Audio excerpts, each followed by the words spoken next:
Disclaimer, এই video থেকে বাচ্চারা দূরে থাকুন। কাজ হলো বে? কেন কি হয়েছে বে? আর বলিস নি, জল না খেতে খেতেই জল বেরিয়ে যাচ্ছে। তোর পাতলা কেন হচ্ছে নাকি রে বে? আরে না বে, গা থেকে ঘাম বেরোয়।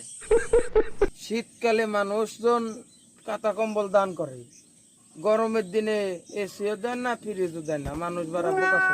এইটা একদম ঠিক কথা। এবারে বাড়া একটা হাত পাখা বা টেবিল ফ্যান তো দান করা পারতো। মানুষ কিরকম? হ্যাঁ ভাই, তুই ঠিকই বলেছিস, একটা সোয়েটার তো দাম। হ্যাঁ, সে মানুষ বেটা কেরম কিরম জিনিস পয়সা দেয় না।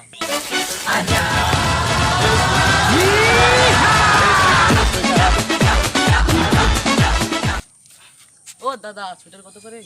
দুটোর দাম 100 টাকা। অত দাম নাকি গো বড়